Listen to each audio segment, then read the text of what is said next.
Gente, e aí, como foi a tarde aí? Quero ouvir aí de novo aí. Não quero escolher. Como que foi aí? Vai, Luiz. Como foi sua tarde aí? Gosto de quem é falezeiro, né? É. Foi muito boa, fiz até... compartilhei isso com outras pessoas também. A gente aprende muito com quem está no dia a dia ali e é especialista em certos temas. Então até a gente começa a entender coisas que às vezes a nossa solução ela consegue ajudar, mas que a gente talvez não estivesse observando porque não está ali no dia a dia. Mas tem certas coisas que quem é especialista consegue informar a gente. Então a gente, pelo menos do meu lado aqui, aprendi muito com as outras áreas do hospital também, até para conseguir, caso a gente tenha que ter algum tipo de aprovação em conversas, ter contatos também. E, assim, só agradecer, só agradecer. Maravilha. Quero ouvir a Paula lá, da Epistemic. Vamos ver, Paula. Como que foi aí?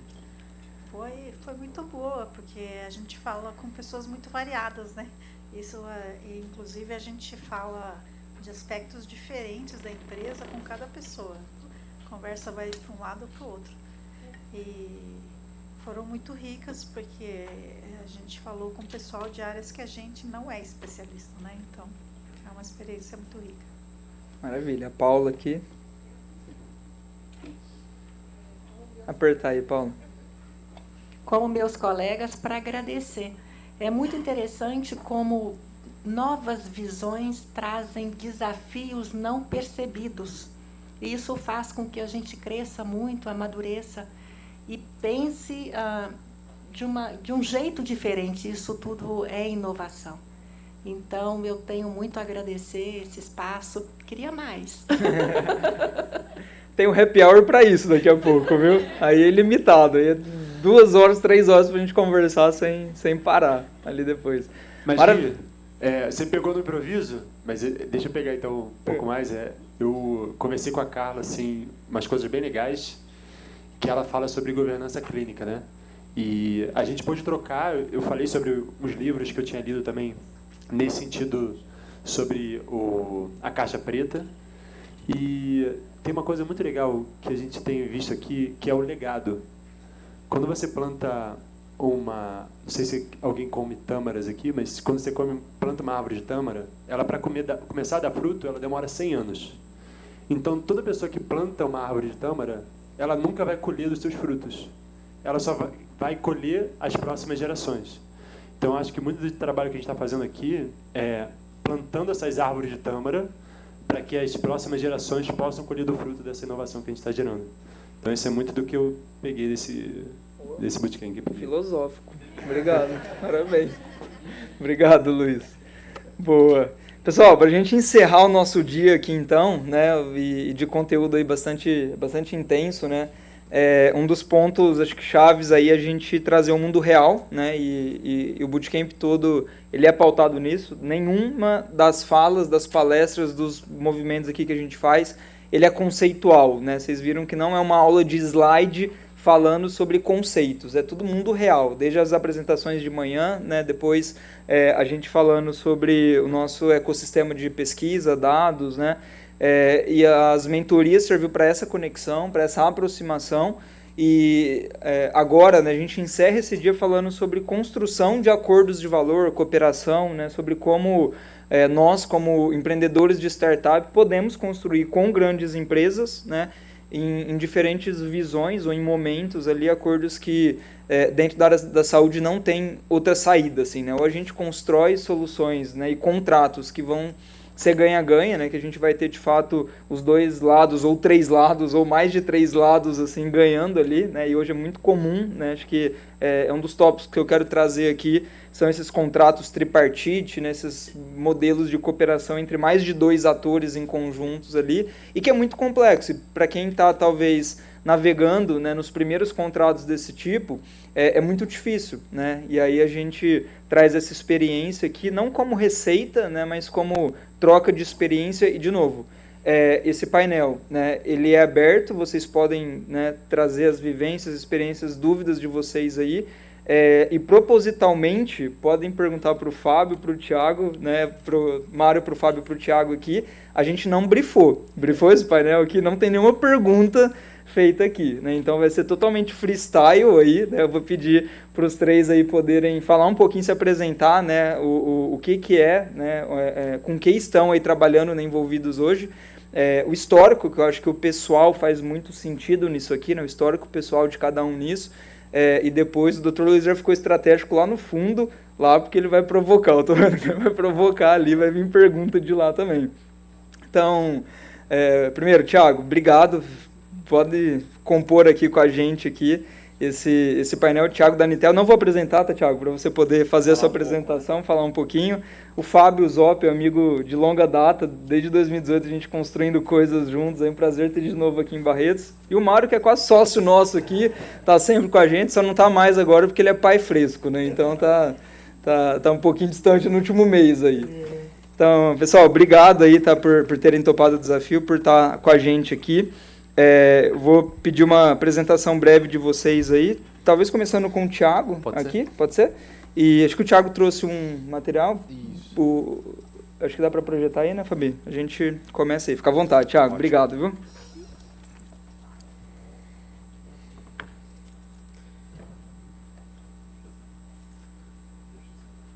É só apertar aqui que muda, né? Isso. Pessoal, boa tarde. Primeiro, Guilherme, Matheus, todo o time, que agradecer a oportunidade de estar aqui, falar um pouquinho, contar um pouquinho da Niterra, né? E compartilhar um pouquinho dos princípios, né, que movem a minha empresa, né? Eu sou o Thiago, estou como responsável pela divisão de inovação e novos negócios da Niterra, né? Sou engenheiro mecânico com 20 anos quase de experiência na indústria automotiva. É isso mesmo, indústria automotiva.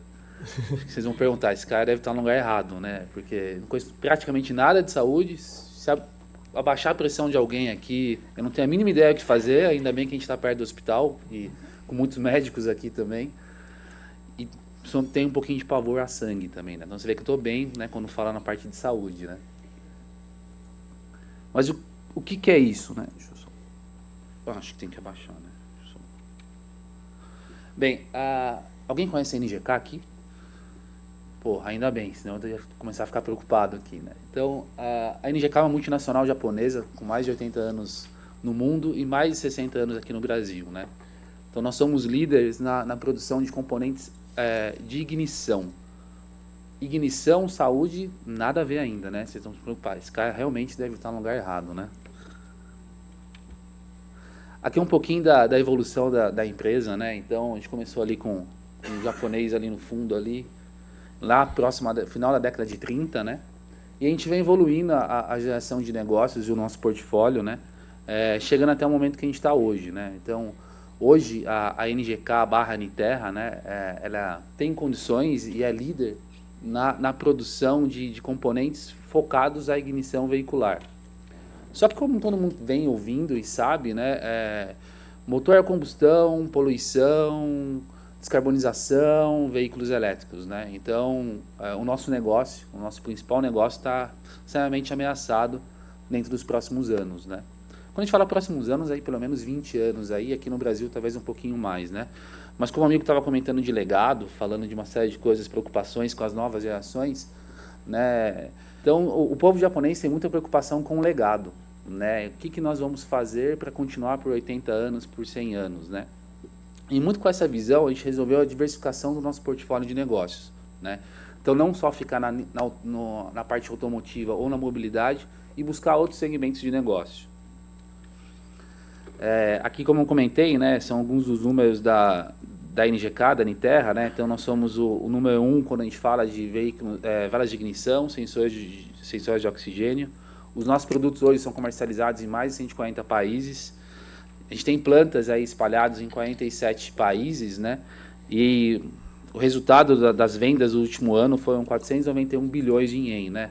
Não sei muito essa tradução, mas deve dar em torno de 17 bilhões de reais, né? Então, a gente é muito focado nessa parte automotiva e a gente é líder nesse segmento. Só que quando a gente fala de NGK, né, ficava muito difícil a gente tentar a diversificação no portfólio. quando a gente batia na sala de um diretor de um hospital ou de outro segmento, a primeira coisa que os caras falavam é, calma aí, vocês não são aqueles japoneses que fazem aquela pecinha pequenininha no carro, né? Somos nós mesmos. Então, o que vocês estão fazendo aqui, né? Vocês são NGK, não tem nada a ver com saúde, agronegócio, que são algumas das verticais, né? Então, a gente resolveu, no dia 1º de abril, né? É o começo do nosso ano fiscal, é verdade isso, tá? Então, a gente resolveu mudar o nome. Então, hoje, NGK não é mais o nome da nossa empresa, e sim a marca. Então, os produtos continuam sendo comercializados como NGK, mas como é que a gente vai diversificar o portfólio se a gente está tão vinculado a um produto, né? Então, hoje, o grupo chama Niterra, que é a junção de duas palavras do latim, né? Niteu, que é brilho, e terra, de planeta Terra, né? Então, é muito da mensagem que a gente quer de ser o brilho da Terra, né? Então, a gente ouviu hoje também, na parte da manhã, algumas pessoas falando do brilho dos olhos, né? Então, a gente busca isso, realmente isso. É o brilho dos olhos das pessoas que querem construir algo novo, querem mudar, né, o futuro do planeta como um todo, né? Hoje nós temos praticamente 16 mil funcionários, né, espalhados por todo o planeta, né? E o Brasil foi a primeira empresa fora do Japão, né? Então, a gente tem uma história muito grande também, né, e acredita muito nesse país também. Aqui vocês podem ver um pouquinho dos nossos negócios também, né? Então, nossas principais marcas é a automotiva, NGK e NTK, mas quando a gente começa a mostrar aqui outros segmentos, né? O segmento de saúde é o que mais vem avançando dentro do grupo, né? Então, a maior quantidade de investimentos e aquisições que o Grupo Niterra fez foi na parte da saúde, né? E aqui é um pouquinho para vocês visualizarem quais são os segmentos que a gente atua, né? Então, quando eu falei que eu não entendo nada de saúde, eu também não entendo nada de meio ambiente, nada de energia e nada de agronegócio. Então, tá bem fácil o desafio, né? Então, a gente tem que buscar diversificar o portfólio nesses outros segmentos, né?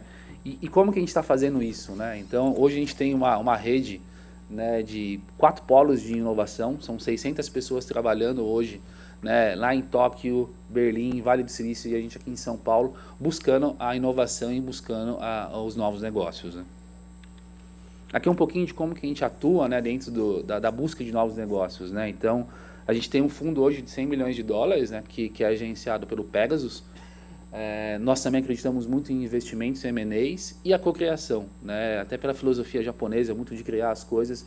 A gente busca relacionamento com o ecossistema de startups, com empreendedores, para a gente buscar novas soluções e de alguma forma contribuir para que muitas vezes a ideia saia do papel, né, e realmente se torne um negócio saudável para todos os lados, né? Aqui um pouquinho da nossa empresa, né, fazendo já um jabazinho, são 1.400 funcionários em Mogi das Cruzes, uma cidade perto de São Paulo. A gente tem um escritório de comercial também em São Paulo e aqui o escritório de inovação onde fica o meu time, né, lá na Paulista. E quem é, né, essa divisão, né, que a gente se chama MOVA, né? Então é NGK, Niterra, MOVA, é uma bagunça, né, são vários nomes, mas a divisão de inovação se chama MOVA. Nós somos esse veículo que movimenta, né, a inovação dentro do grupo da Niterra. Aqui é para fazer um pouquinho de inveja, nem tinha colocado esse slide, mas eu vi o cientista de dados lá, falando, não, vou colocar também para ele ver.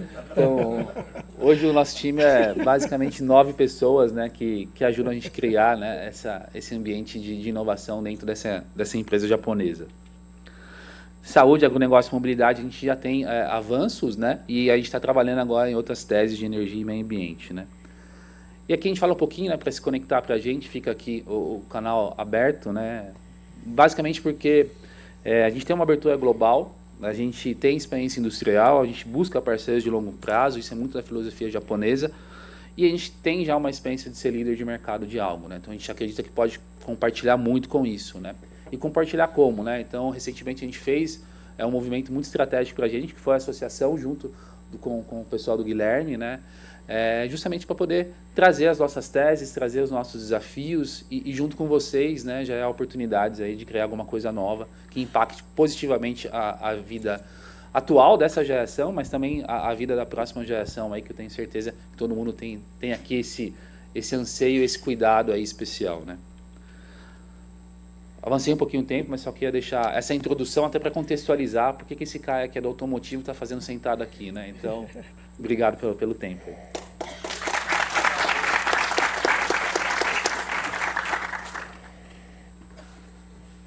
Maravilha. Excelente, Thiago. Obrigado pela parceria aí, tá? O Thiago, a Niterra, né, e todo o time foi parceiro desse último ciclo nosso, né? Então participou desde a banca de seleção, né? Então vocês viram aí que, para quem está no ciclo aí, né, que tinha o pessoal da Niterra desde o começo do ciclo, nas mentorias, né? Agora também, e a gente buscando essa triangulação, essas oportunidades em conjunto para provas de conceito, né? Então obrigado aí pela confiança, parceria, muito bom ter vocês junto com o time aqui. E na sequência, aí, Fabião, fica à vontade aí, tá contigo. Boa. Vai lá. Olá, boa tarde. Eu não trouxe apresentação Sem problemas. formal, na verdade vou deixar para amanhã, né? Mas um pitchzinho breve, né? Para contextualizar o que a gente vai bater um papo aqui. Eu comecei também no setor industrial, né?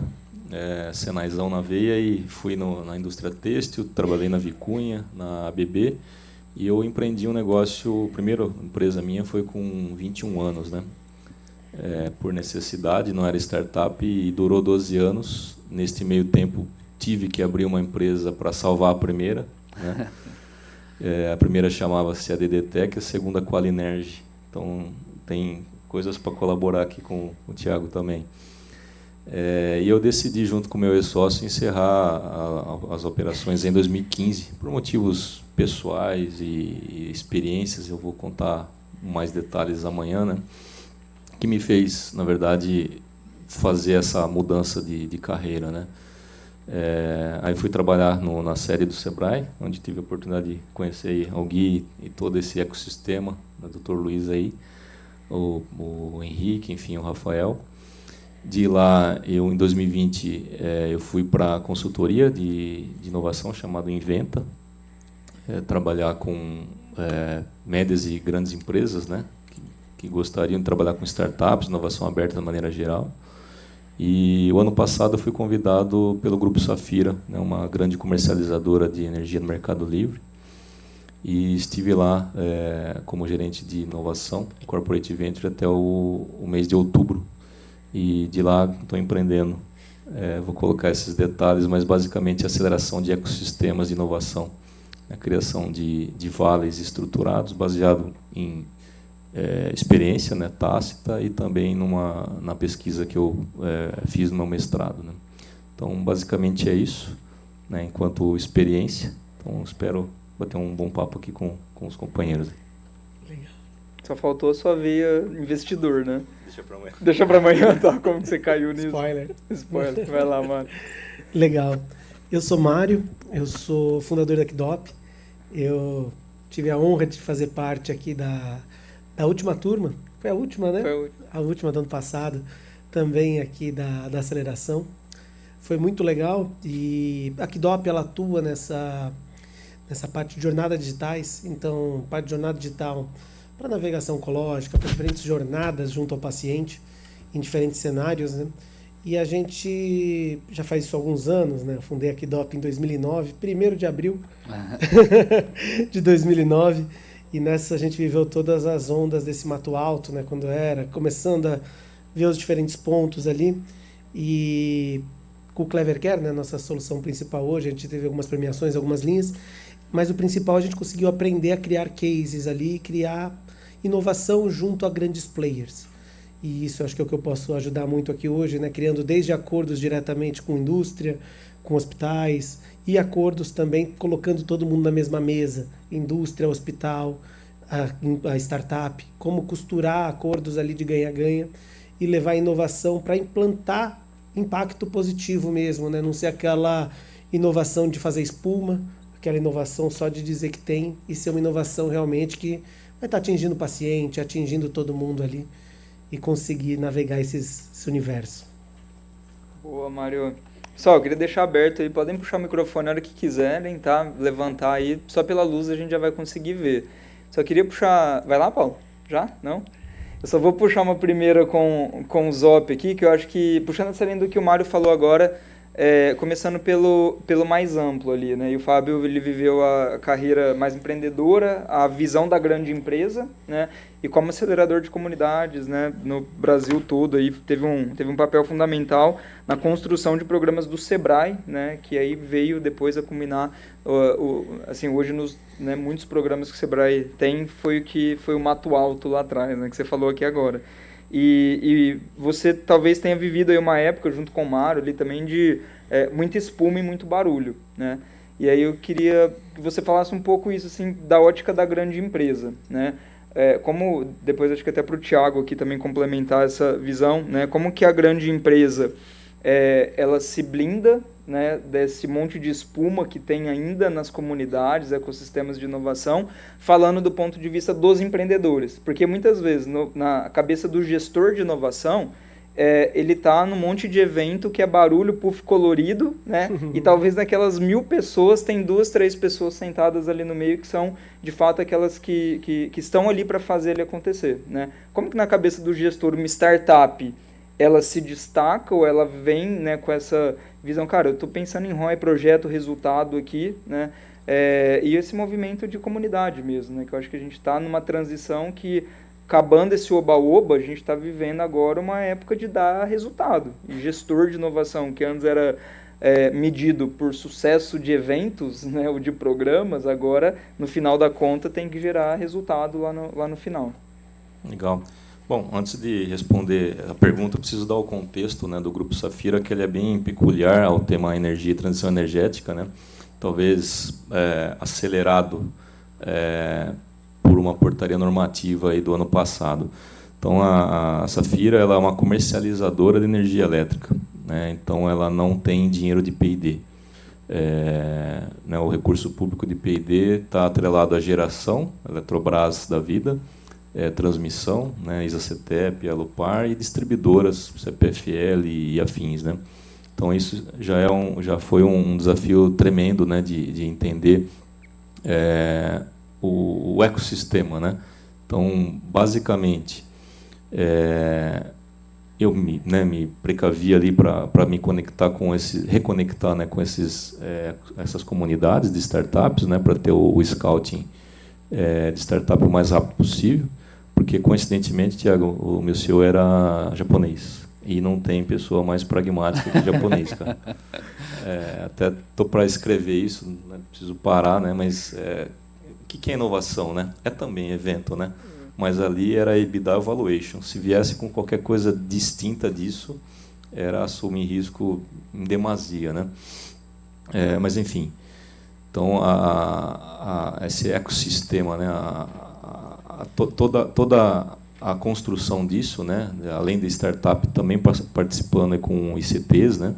Universidades, né? Enquanto capital intelectual, mas não pronto, ICTs, a entrega pronta. Por exemplo, uma fundação CERT, né, que atua bastante forte em energia, eletromobilidade, no caso. Estou colocando exemplos para não ficar muito etéreo do trabalho e depois recepcionar as perguntas, né? Empresas sinérgicas ao nosso negócio, né? Como o Thiago colocou, né? Mudanças de rota futura, você tem que se aliar com quem você não tem aliança ainda, né? Então, por exemplo, uma Schneider Electric, né? Foi bastante parceira nossa, porque é energia para dentro da fábrica, né? E nós era energia para fora. Então, deu um match muito legal, conectando com esses ICTs, né? Senais, né? Que acabou virando também fomento no ano passado. Dinheiro público, acho que colocar numa situação que eu vou aprofundar amanhã, mas o recurso público é mais fácil ser acessado por uma grande empresa do que pela startup. E, ao ter nessa conexão com a startup, há já uma entrega de acesso para a startup. Então, o famoso Startup Engagement ele é otimizado, né? Ele é exponencializado por conta desses recursos que estão ali dispostos, né? E, por último, não menos importante, o capital de risco privado, né? Existem alguns fundos, não são muitos, em energia, especialmente clean techs, né? Que já tem startup rodando. Então, para a prova de conceito, é maravilhoso, né, para uma grande empresa ter essa situação pronta, que não precisa de aceleração, não precisa de mentoria. Então, era papuf, né? Já escopava uma POC lá e fazia acontecer, né? Então, num aspecto geral, né, era esse o trabalho. Pergunta específica?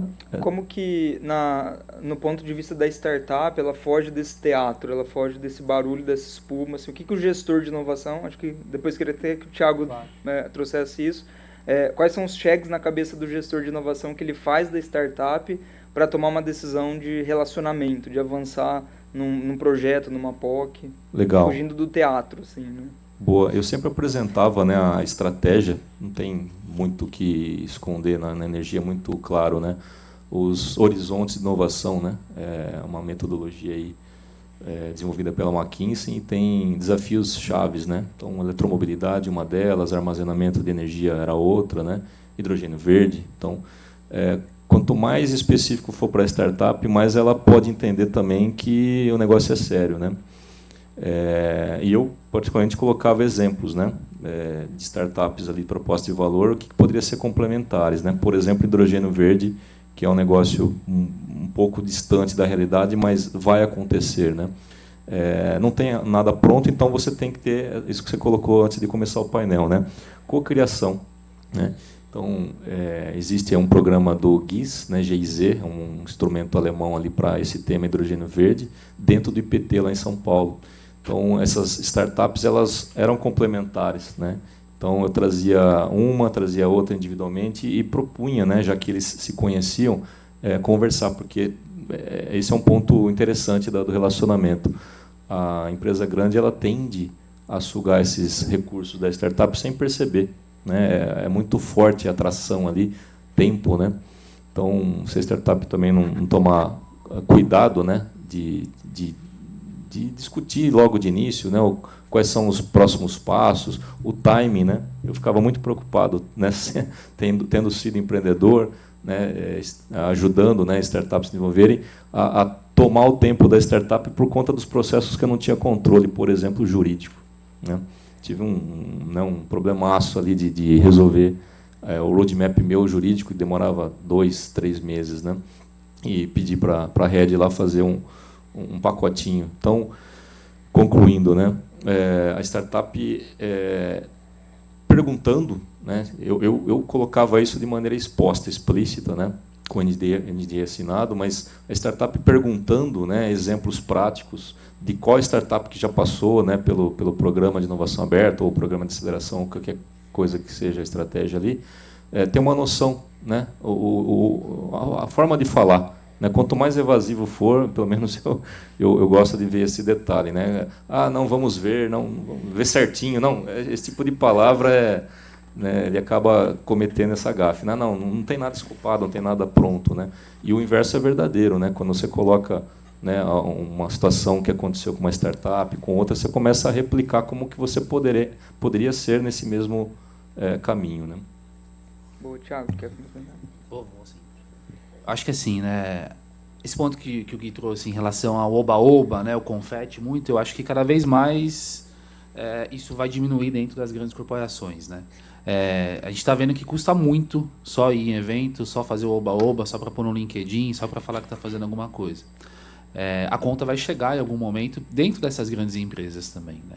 Então, hoje eu percebo que as grandes empresas estão realmente objetivando a criação de novas coisas, mas baseado de uma linha que haja procedimentos, hajam metas, hajam realmente retorno, né, dentro daquele investimento.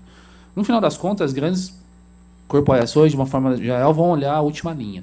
Então, chegar só com um apelo, muitas vezes, muito romântico, ou só de sustentabilidade, vamos ajudar o mundo, isso é importante, mas no final das contas, as grandes corporações querem ver, beleza, mas quanto é o retorno disso? Ou o quanto isso me ajuda a melhorar a performance, ou melhorar as condições de processo, ou tanto no H1, H2, né? Como que a startup pode contribuir para a gente? E o que a gente percebe muito, assim, quando a startup vem atrás da gente, é que às vezes falta um pouquinho de lição de casa, né? Então, assim, vamos buscar informações dentro dessa empresa que eu quero conversar. Bom, e hoje essas informações estão disponíveis, né? Você consegue pegar um relatório do grupo, informações de mercado para entender o que essa grande corporação está buscando. E daí eu vou, eventualmente, adaptar ou direcionar o meu discurso para conseguir conversar com ela. Né? Então, muitas vezes a gente acha que tem uma ideia muito boa, mas a gente não consegue fazer o approach adequado, trazendo as informações relevantes para uma grande corporação. Então, o que eu vejo, né, e o que a gente olha muito dentro de casa além da viabilidade técnica e comercial, é o quanto essa startup está preparada também para ter esse relacionamento, né? A gente olha muitas vezes assim, pô, a grande corporação tem que se adaptar ao ecossistema. E de fato tem mesmo. Mas também as startups precisam entender que a torneira está fechando. Se a gente pega os valuations dos últimos anos ou a quantidade de investimentos que ocorreram nos últimos anos, a gente percebe que a tendência é cada vez menor isso. Ou cada vez mais a gente tem um filtro mais avançado para poder identificar as grandes oportunidades.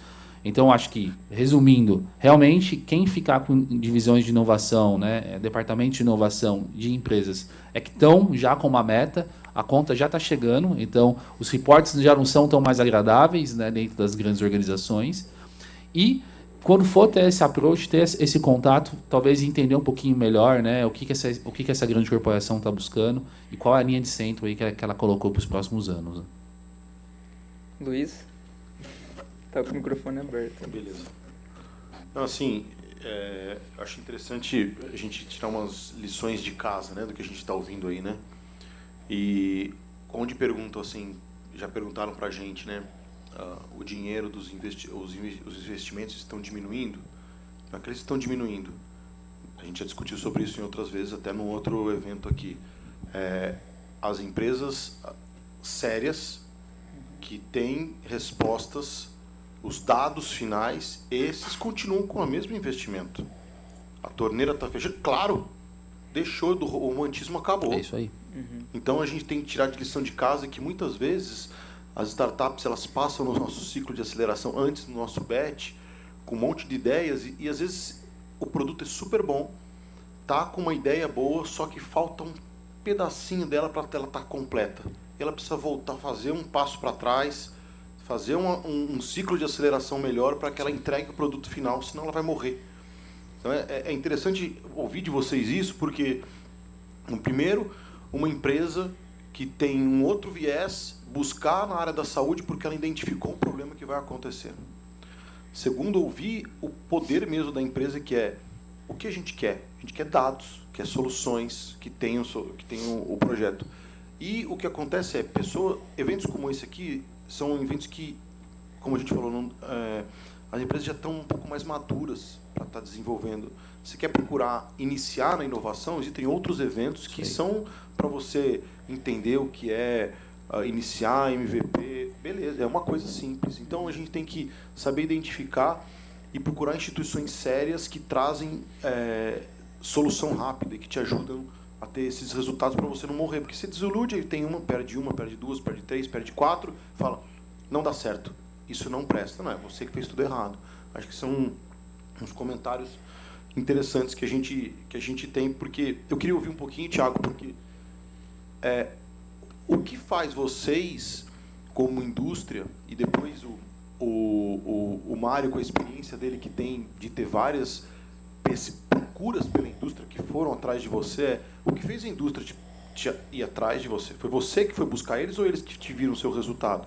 E, Thiago, o que você olha dentro dos números, no caso agora da saúde, que te fazem atrair pela empresa? Hoje, usualmente, a gente tem dois olhares dentro das startups, até porque, como a gente sempre brinca, né, a gente não tem nenhuma força oculta, não tem nenhum produto hoje na saúde para vender. Então, a gente faz um raio-x muito íntegro em relação às informações que estão chegando para a gente. Né? Basicamente, o que a gente olha? Né? Muita gente fala, qual é a taxa de crescimento tal das startups, como é que está isso? Ok, mas o que eles estão fazendo de gestão desde o início em relação a custos? Aonde está sendo empregado os recursos da startup de uma forma inteligente ou não? Porque às vezes coloca o faturamento, está crescendo, mas qual que é o preço disso? Né? Então hoje, o que a gente olha muito, além da possibilidade de receita, é a administração, a gestão de custos hoje dentro de uma startup. Porque dali a gente vai entender se o problema está, né, ou o diferencial da startup ela está colocando muito dinheiro no time comercial e pouco no pesquisa e desenvolvimento, ela consegue crescer 1-2 anos, mas e depois disso, como é que fica? Então, hoje, o principal indicativo que a gente olha é a administração, né, dos custos dentro da startup. E, obviamente, o que a gente olha é, essa startup está alinhada com o que o mercado vem olhando? Porque, às vezes, a pessoa tem uma ideia muito boa, né, só que é um mercado muito, muito pequeno. O Tan Samson, todo mundo coloca o que quiser ali, né? Então, fazer uma análise um pouco mais detalhada em relação ao nicho que ela está se propondo a atuar ou que vai atuar é os diferenciais. Então, a gente olha muito a gestão administrativa da startup, quando já passa pela viabilidade técnica, que é aquele olhar de negócio, e também quais são os nichos e como é que está esse ambiente que ela está querendo concorrer, né? Legal. Entrando nesse ponto que você trouxe, varia muito, né? Desde a gente sempre teve a estratégia de avançar na indústria, né? Na indústria farmacêutica, de equipamentos também, complementar, a gente já fazia hospitais, já fazia plano de saúde.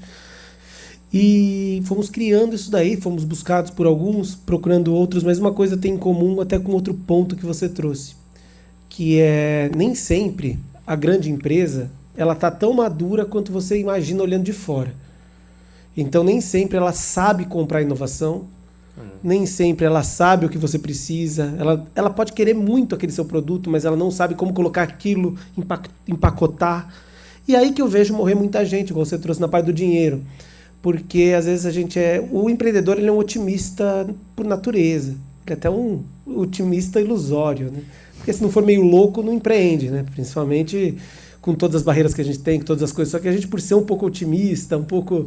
Ali a gente às vezes acha que vai dar tudo certo. Porra, eu tive uma reunião linda com ele ali, agora vai já sair, deixa eu já pegar esse dinheiro que eu levantei. É o seu bebê. E é o seu bebê que você acha que além dele ser o mais inteligente do mundo, o mais bonito do mundo, ele ainda vai crescer, ele está em Harvard no ano que vem. E o bebê ele tem que maturar, como tudo, né? 9 médicos não faz um bebê em um mês, né? Então você vê que do outro lado, primeiro eu acho que o principal ponto nas grandes indústrias, grandes empresas, hospitais grandes, é você entender que por trás daquele prédio gigante, aquele piso de mármore, tem uma pessoa. São pessoas. E às vezes a pessoa ela não sabe fazer aquilo que você... ela está sendo cobrada por outras metas, está sendo cobrada... Então às vezes tem que pegar na mão e ajudar a criar, ali a desenhar. E isso toma tempo muitas vezes. Com todo mundo querendo fazer, fechar o que você quer ali, às vezes vai tomar tempo, vai bater num compliance, vai bater num jurídico. A compras vai demorar para entender como que compra o que você tem. E aí que eu vejo muita gente morrer. Porque se você pegou grana, tá querendo correr muito, queimar capital, já colocou no seu projeto ali, pô, esse cara gostou pra caralho de mim, vou vender aqui pra ele, esse outro aqui, pô, então beleza, já vou ter essas 3 indústrias, pô, tô com 5 indústrias farmacêuticas querendo implantar. Você já põe isso ali no seu PowerPoint, joga no Excel, puxou, você já brilha o olho e fala, deixa eu levantar outra rodada. Começa a investir em vendedor, começa a investir não sei o quê, só que não matura tão rápido quanto você pensava aqueles contratos.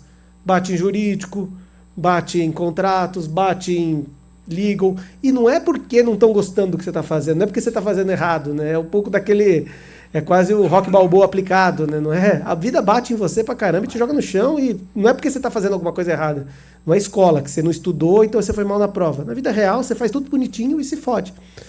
E é normal. E é normal, então você vai acontecer isso várias vezes.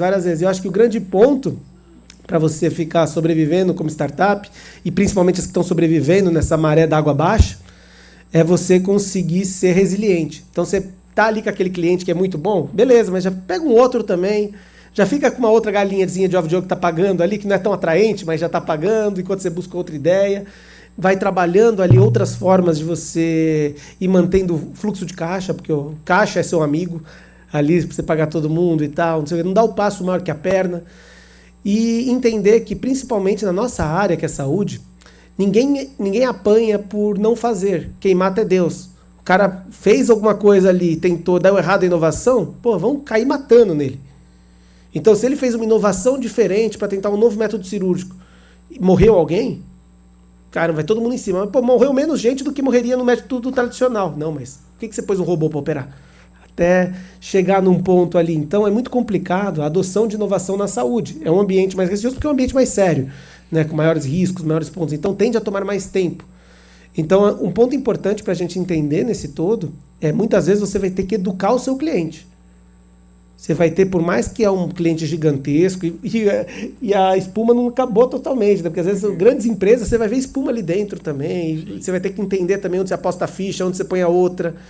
Por causa disso, e o ponto para você se tornar atrativo para isso é você começar a ser empático. Eu acho que é o grande ponto para você tratar com grandes empresas. Você tem que ser empático, entender que às vezes o cara não está fechando um contrato com você em 5 minutos, não é porque ele não gosta de você, não é porque ele Ele está ali porque o ritmo é diferente da grande empresa. Às vezes ela vai demorar para rodar algumas coisas e tal. E legal, você tem ali folha para pagar, você já contou com aquele dinheiro. O erro é seu, não é do outro. Então você se preparar para aquilo e você ser empático no ponto de você entender que do outro lado tem uma pessoa. Normalmente, a pessoa da inovação, ela é quase que um invasor dentro da empresa tradicional, porque ela luta pela startup ali dentro, né? E as batalhas que ele está enfrentando muitas vezes são muito piores, você nem imagina o que está chegando. Então também ser empático com essa pessoa que está ali na interface com você para te ajudar, que é o seu maior amigo ali dentro, em conseguir achar esse caminho, colocar essas coisas, principalmente quando é as primeiras inovações, né? Mas eu acho que esses pontos que são bem importantes, assim, não falta dinheiro, tem, cuidado com o que você vai apostar, não seja otimista, mas seja realista, né? E vai tentando, e para ser atrativo é ter resultado. Porque depois que a gente entrar na indústria farmacêutica foi muito difícil. Nossa, eu falava cada papagaiada para os caras quando eu fazia reunião lá e o cara chegava a ganhar prêmio dos caras, depois você ia até reunião, você falava alguma coisa, por exemplo, o paciente ele vai falar tal coisa, o cara assustava em farmacovigilância, sumia todo mundo, até você aprender o ambiente, nessa parte de você estudar o ambiente. E depois que você tem o primeiro case, todos gostam e vão atrás. Então o negócio é você ir para essa última linha, começar a ter cases reais. E cases reais atraem outras oportunidades reais, né? Você ir trazendo ali nessa parte. O difícil é o tempo não é do jeito que você queria. Não é como manda o acelerado, o rápido. Não, Excelente. Só pegando um ponto que trouxe, né? Assim, vocês perceberam a minha fala. Eu falei, eu estou como gestor de novos negócios e inovação. Porque dentro das grandes empresas, toda hora muda. Né? Então, nunca tente fazer um relacionamento unicamente com a pessoa. Obviamente, você precisa ter aquele contato, aquela pessoa, mas tenta multiplicar as informações dentro da divisão ou dos pontos, para que vocês fiquem conhecidos não pelo Thiago que levou, mas sim pela própria startup. Porque é muito rotativo, muda muito, como o pessoal trouxe. As metas precisam ser atingidas, se você não está atingindo aquilo, as pessoas vão te mudar lá dentro também. Então, tentem casar, né, um relacionamento, criar um relacionamento não com a pessoa exclusivamente. É o primeiro canal? No final é pessoas com pessoas? Sim. Mas tentem sempre colocar o nome da startup ou a apresentação da startup em mais de um e-mail, né, para que senão vocês ficam 5, 6 meses lá enrolado, quando você vê, putz, cadê o Thiago? O Thiago não está mais lá. Vamos começar tudo de novo. Né? Então esses cuidados são fundamentais. Né?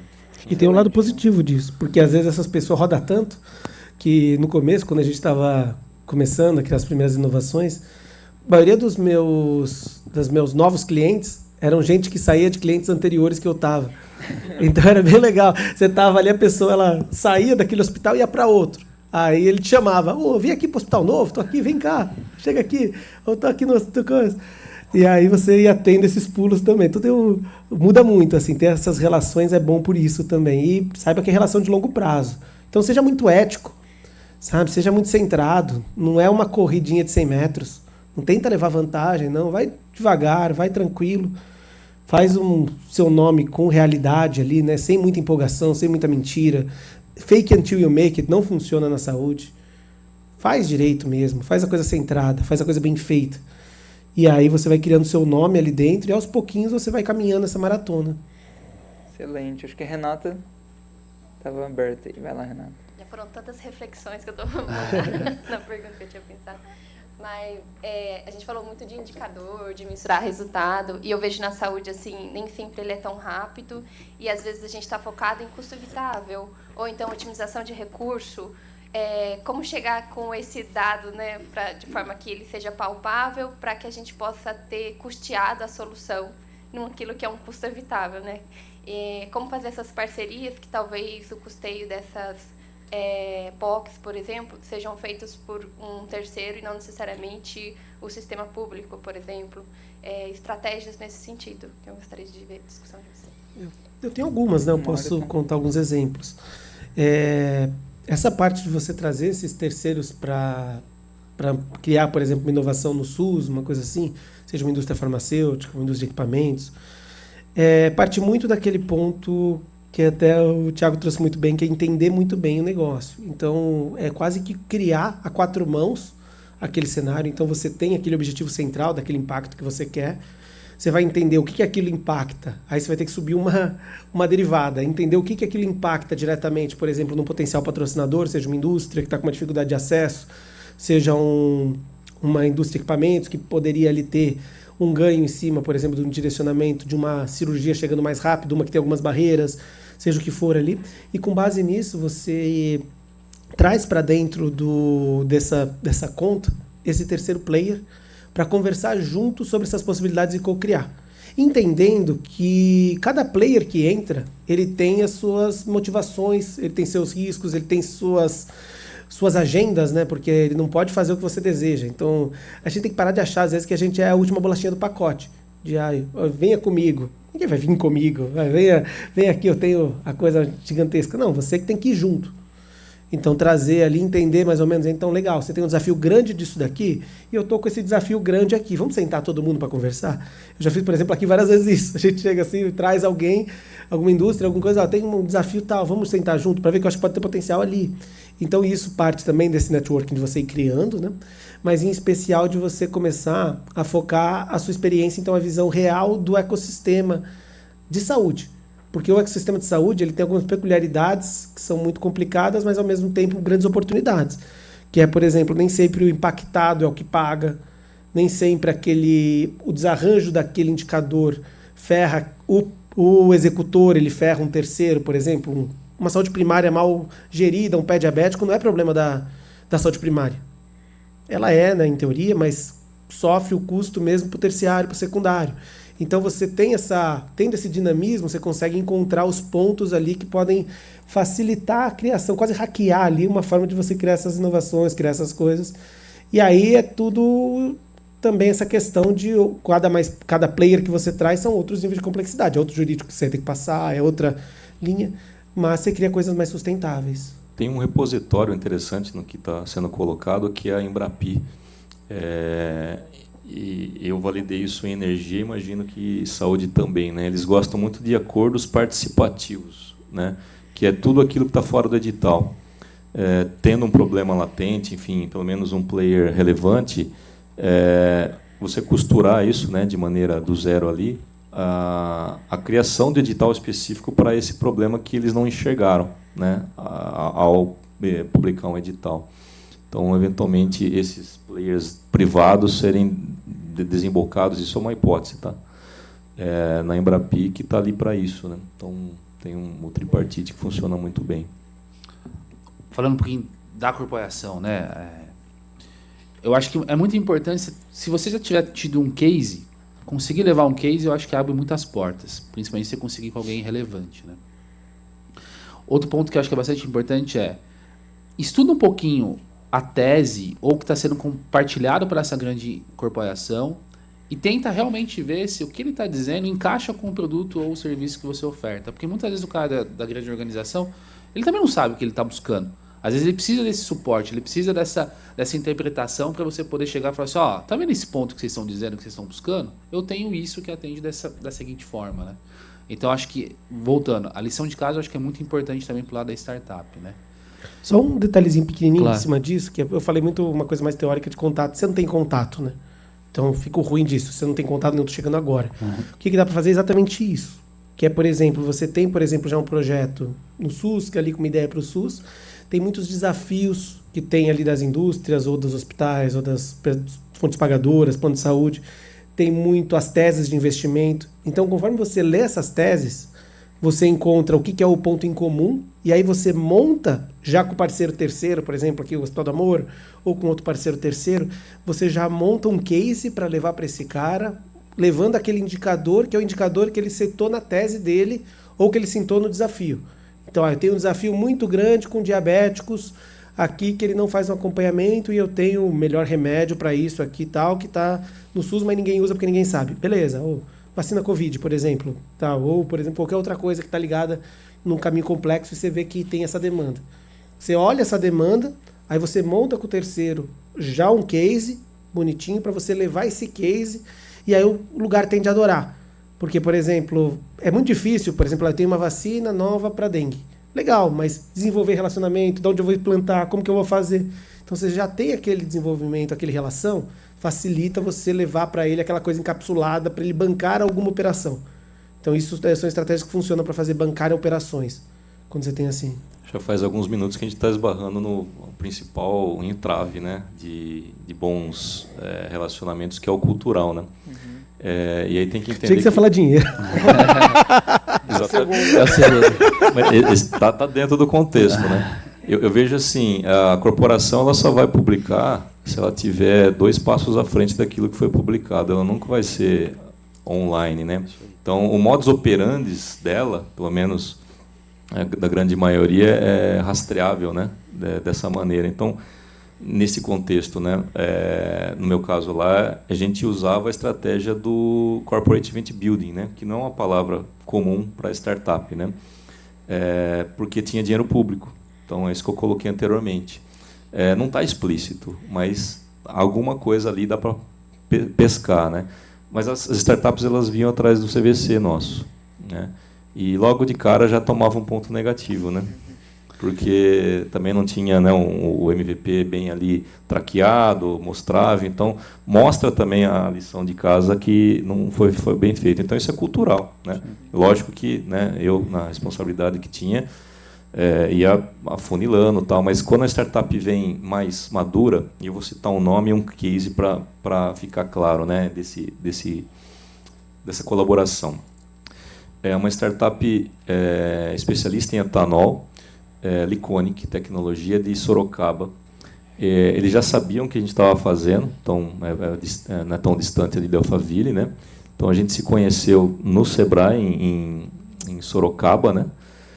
E mediante disso eles já vieram com uma situação pré-determinada, porque eles atuavam em drone e agronegócio, que não tinha nada a ver com energia, exceto pelo fato que eles precisavam levar essa energia remota para pulverização. E aí entra energia elétrica com um gerador etanol. Falei, opa, veio pronto, né? Na verdade, ele construiu. Depois eu entendi que o cara, até algum empreendedor usa esse termo, né? Empreendedor tem que ser safo, né? Tem que tentar, tem que errar, né? Também, mas e ele acertou comigo. Então a gente delineou, cadê o Leozinho? Tinha um programa do Sebrae no IPT. IPT é muito forte, energia, enfim, sem equity, sem nada, para testar emissões, né? A gente descobriu na hora, fez 6 meses lá, e o plano original era colocar um PIP, né, para a startup, onde a Safira, né, eu tinha um convênio ali para escrever esse projeto para ele, né? Então, talvez seja um exemplo ali de como o empreendedor pode, né, empreendedora de maneira stalkear mesmo, né, a empresa e obter uma informação e mostrar isso numa primeira reunião pós-NDA, né? Olha, eu visualizei isso, faz sentido? Pode não fazer nenhum sentido, mas só o fato de vocês visualizarem negócios conjuntamente já é um bom caminho andado, né? E aí, de novo, as peças eu vejo que tem essa questão das conexões, né, que o empreendedor, a empreendedora tem que ter, mas da corporação é mais provável que já tenha, porque o recurso é maior, né, de pessoas trabalhando. Então, esses Legos, né, eu chamo de Lego, estariam previamente prontos e é só montar ali essa POC, né? Só está pegando esse gancho do Safo também, né, que eu acho que é um ponto muito importante, né? Não está gravando não, né? Que eu vou abrir a cozinha aqui, daqui a pouco vai.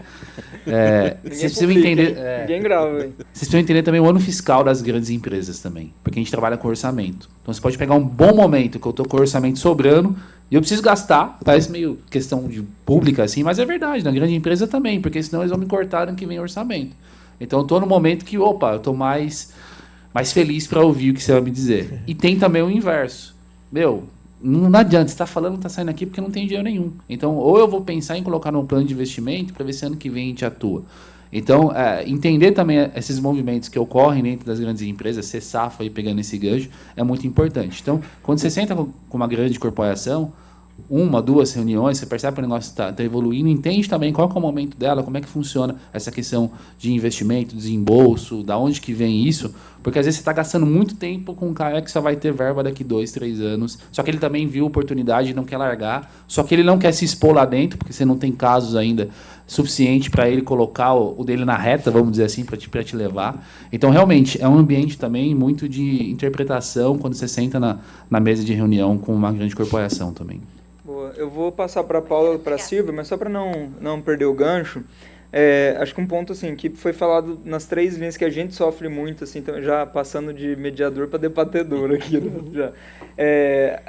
Esse ponto, assim, né, que o Matheus a gente discute muito sobre o pós-POC, assim, né, que eu acho que é sair da visão de um cenário limitado de 6 meses, 1 ano, para entender o pós, assim, cara, e daqui 1 ano, e daqui 2, isso é sustentável, principalmente quando são esses acordos tripartite, né, que aí o Mário tem bastante experiência nisso.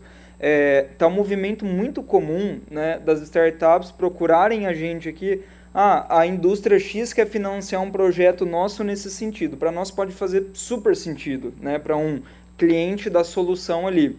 Mas e o pós-POC ali? Será que faz sentido para aquela indústria naquele momento, que ela precisa de alguma informação, de algum ponto da jornada, alguma coisa que faz sentido naquele momento, mas que, e depois, assim, vai ser sustentável depois? Porque isso não é prejudicial para a instituição de saúde só, para o seu parceiro validador, para o parceiro que vai, tipo, utilizar a solução na ponta.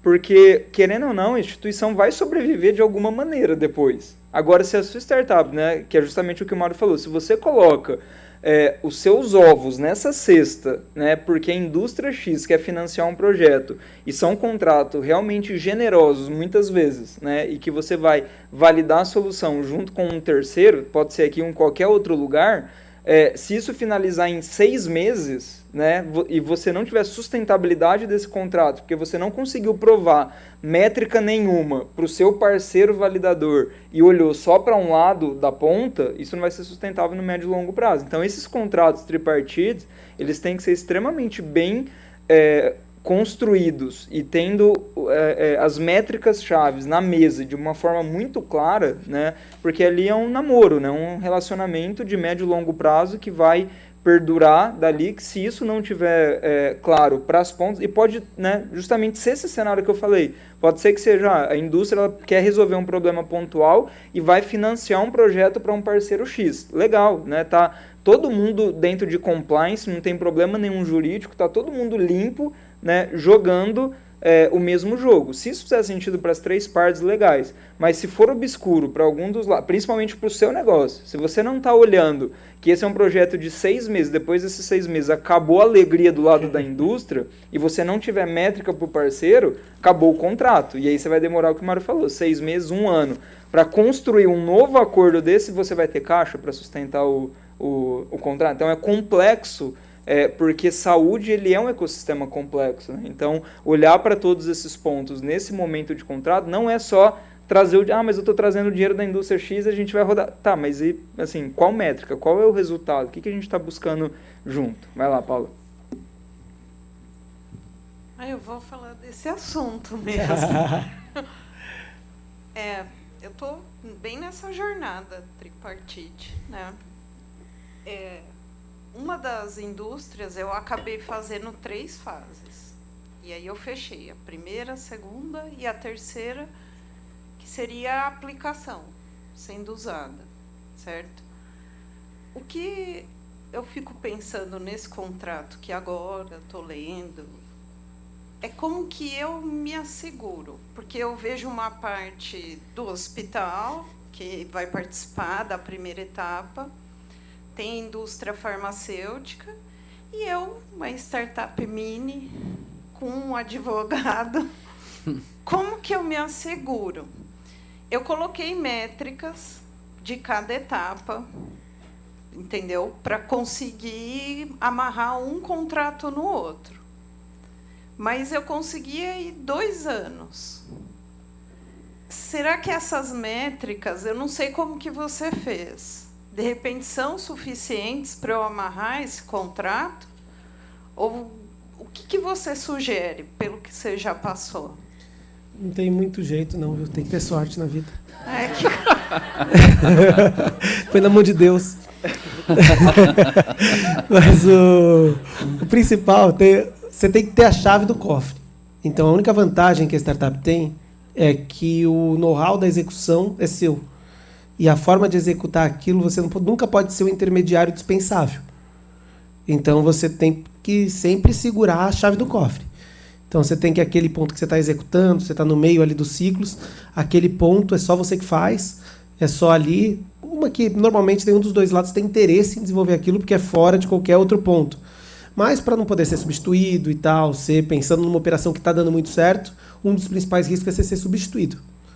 Então, para não ser substituído, você tem que garantir ali que o que você faz está sendo feito com excelência e não corre o risco ali. Outros pontos são esses que o Gui trouxe, você entender um pouco do que são os objetivos de cada um. E aí entender que às vezes você pode sentir que um deles está com um objetivo de muito curto prazo. E que não vai mesmo renovar, você tem que trazer ali aquilo ali e ir tratando de achar outras alternativas. Porque normalmente, a maioria dessas coisas em indústria, você troca para outra indústria. Então você troca para um concorrente que vem rapidinho, é verdade. Então tem que tomar cuidado com a parte de exclusividade, com a parte de lock nesses contratos. Então aí você toma um pouco de cuidado nisso e aí pelo menos você garante que não vai ter nada de lock, nada de travar cenário, travar coisas assim que é o risco.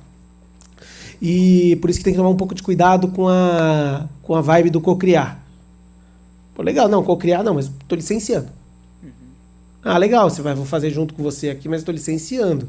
Porque se não vira um produto da instituição, ela sai e ela não deixa ninguém entrar e fica travado ali aquele cenário de atuação. Então esse é das linhas ali, mas não tem muito jeito, às vezes vai dar tudo certo, vai estar tudo bem, vai estar tudo legal, resultado top e cai, porque na global alguém falou que beleza, já deu certo, corta agora, vamos para a próxima.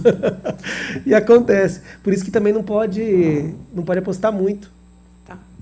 Só continuando, porque basicamente eu entrei na jornada da farmacêutica olhando o medicamento, certo?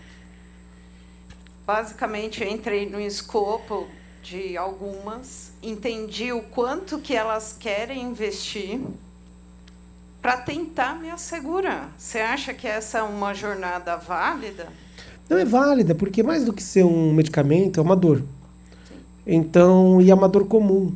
Então, mesmo que elas tenham ali mercado para aquilo, aquela linha, você entregando uma coisa que tem uma dor central, já consegue fazer esse objetivo.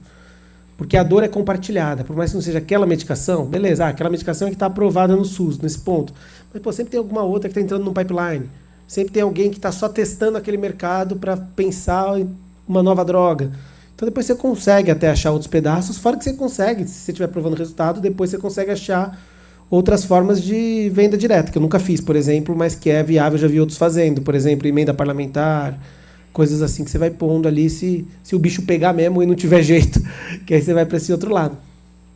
Mas eu acho que é também ser um pouco otimista também, porque se a gente ia ficar analisando tudo e esperando tudo, a gente não faz nada, mas é o otimista centrado ali. Você sabe que pode dar merda, como você sabe que pode dar merda, você vai, mas também não vai com tudo, não dá all-in. Eu acho que o empreendedor ele não pode ficar dando all-in. Que é onde eu erro, eu vejo muita ideia boa, eu já vi muita empresa boa nascer, muito legal fazer tudo e quebrar por causa de all-in de empreendedor. Então ele vai muito empolgadão, aí ele achou aquela ideia, deu certo, tá indo bem, aí ele pega um baita investimento, faz um puta negócio, põe um monte de gente e tal, o mercado ele vai um pouco mais devagar, que ele podia, ele quebra. Pô, mas quebra com uma ideia boa, quebra com um monte de coisa boa. Então acho que a questão é essa, principalmente quando a gente começa a trazer, cada player que você traz não é mais um ponto de complexidade, é mais N pontos de complexidade. Então pode os dois brigarem, pode aquela instituição começar a ficar nociva com o hospital, falar agora eu quero que você compre tal coisa que é inútil aí para você, mas quero que você compre também. Eu quero que não sei o quê. E para renovar eu quero colocar tal coisa a mais. Então mesmo que você esteja fazendo tudo certo, pode ser que dê muito errado. Mas aproveite enquanto está dando certo e faça uma oração. Eu acho que é legal, é muito assim, né? Quando você tem esses contratos com 3 partes envolvidas, né? Geralmente a grande corporação às vezes tem muita culpa das coisas não seguirem, né? E a grande organização, a culpa é minha, eu ponho quem eu quiser. E geralmente ele vai querer pôr na startup, né? Então, quando você for definir os KPIs, defina bem o que é KPI seu. Isso aqui eu tenho um controle. Isso aqui eu consigo entregar. Daqui em diante, eu preciso daquele suporte, eu preciso daquela outra pessoa.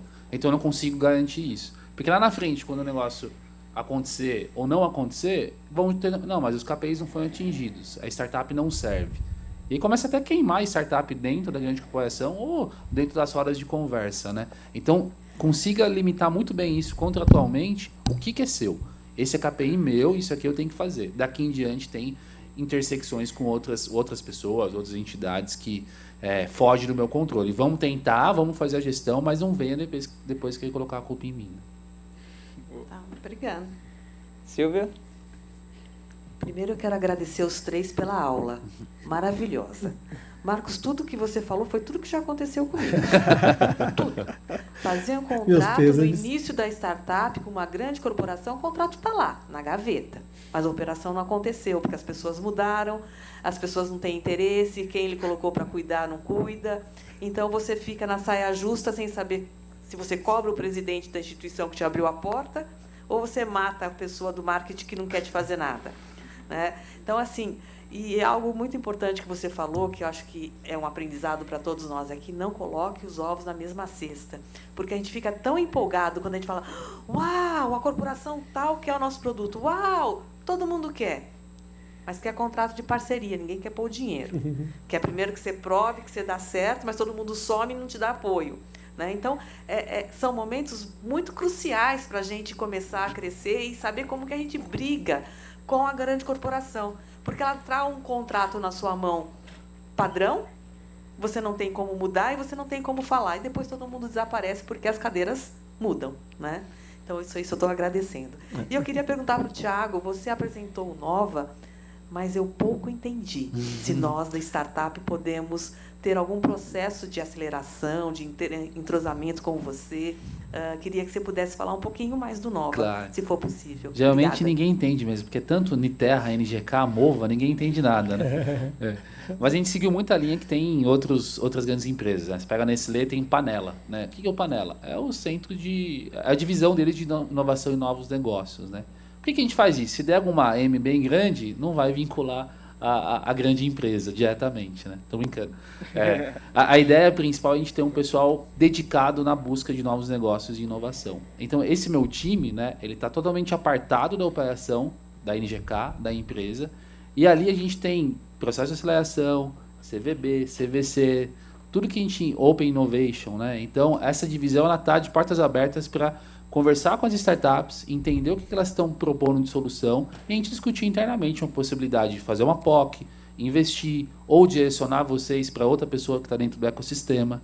As parcerias que a gente fechou também pode ajudar nesse processo de aceleração, por exemplo. Né? Então, o Mova nada mais é do que a divisão de inovação e novos negócios. É um grupo apartado que tem só como missão o dia todo falar com startup, falar com o ecossistema, buscar oportunidades de investimento, aquisição ou de criação de projetos em conjunto.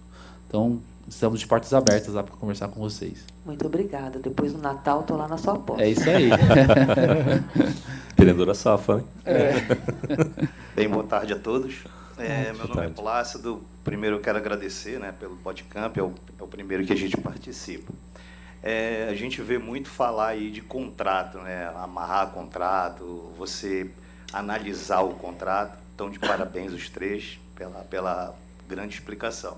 A gente sentiu isso na pele, viu, pessoal?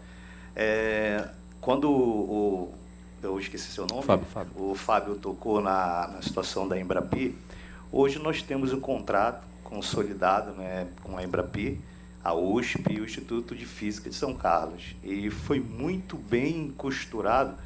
E só para fazer esse contrato durou 6 meses, né? Que a gente sabe que é um processo... Foi rápido, hein? Foi rápido. Exatamente. O pessoal fala mesmo que não demorou tanto. Foi rápido demais. E... Você olhou a multa?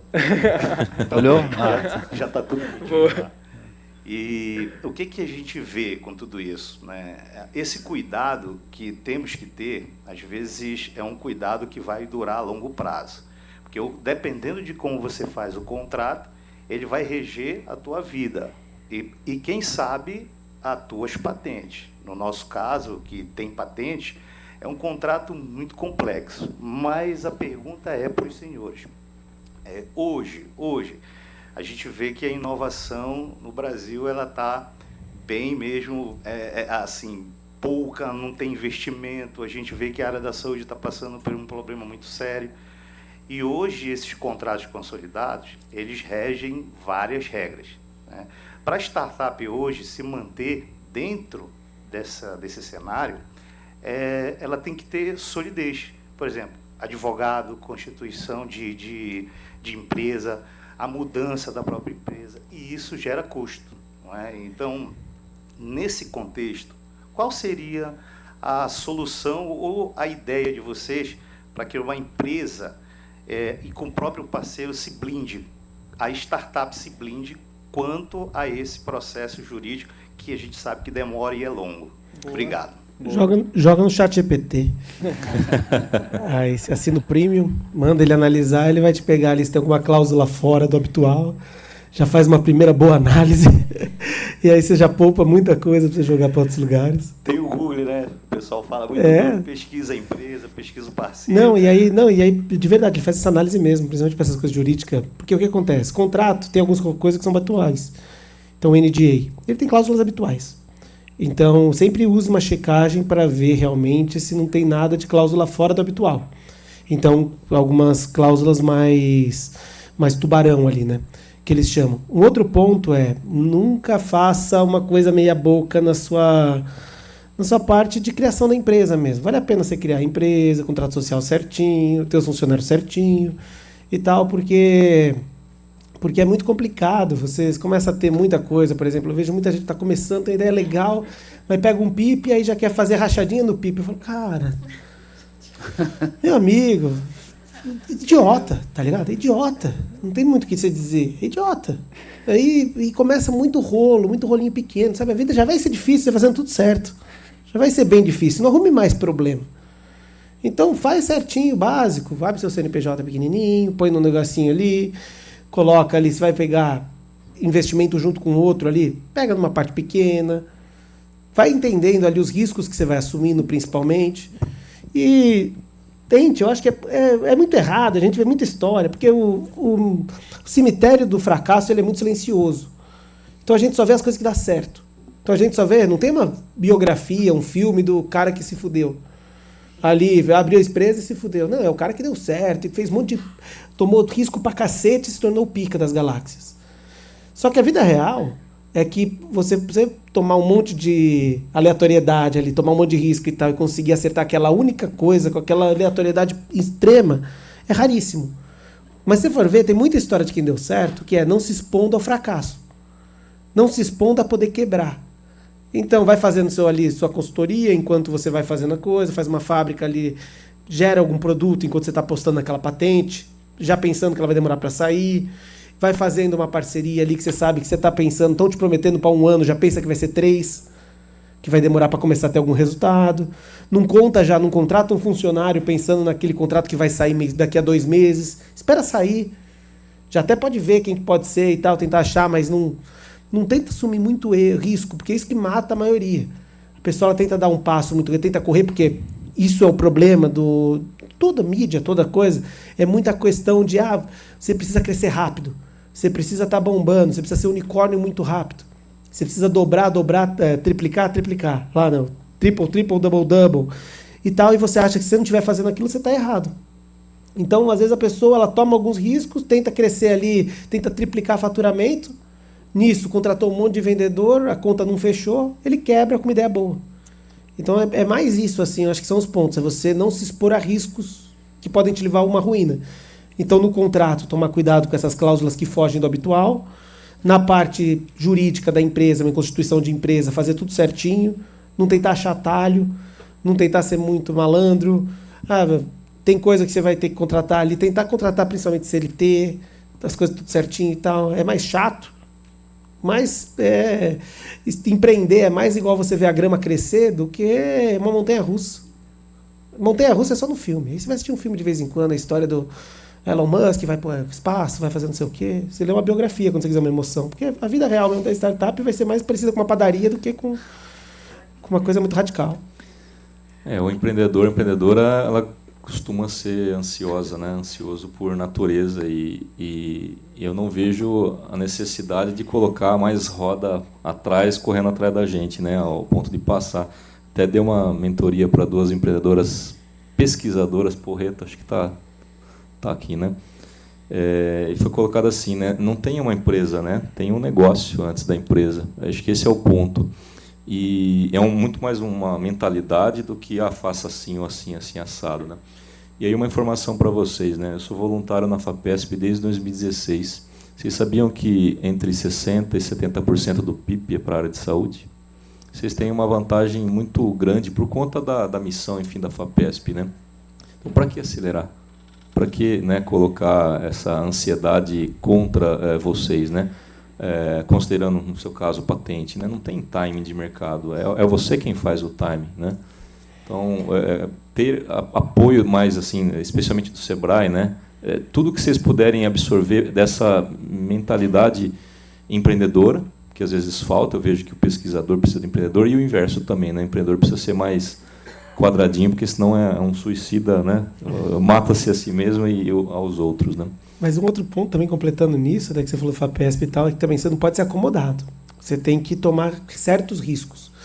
É um poker da vida. Você não pode sair dando all-in com mão ruim, mas quando você tiver uma mão muito boa, você precisa fazer algumas coisas certas. Então, você precisa, por exemplo, e aí trazendo em cima de FAPESP, PIP, por exemplo, coisas que são muito bem boas ali, você tem que usar algumas coisas que o sistema te traz a favor. Então, por exemplo, você acha que você tem uma ideia mais ou menos. Então, você acha que está mais ou menos, não espera ficar perfeito para tentar ir atrás de um cliente, para tentar ir atrás de uma coisa, porque a maioria fica usando isso de muleta também. Então, não, vou conter risco, vou conter a coisa, vou esperar isso aqui estar perfeito e tal, nunca vou atrás de um cliente, fico atrás da bancada a vida inteira e vou morrer, ou fico pegando um PIP atrás de outro só para ficar atrás da bancada, mas não vou atrás de cliente. E também você tem uma ideia ali, às vezes, manda um projeto PIP com aquela ideia mais ou menos que você fez, que você vai ganhar uma consultoria grátis. Pô, o cara vai te trazer tudo que você fez errado, o que você precisa melhorar. Baita cientistas ali, um monte de gente fodida vai olhar seu projeto, te trazer uma devolutiva ali, tudo gratuitamente. Então também usar o sistema ali a favor, né? Quase igual um capitão... Só o mentor que não gosta disso, né? Ah, gosta, sempre que mantém o seu emprego lá dentro.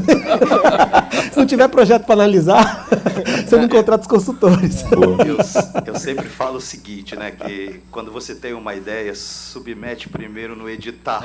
Se ele gostar, continua. Foi o que nós fizemos. Ajuda demais.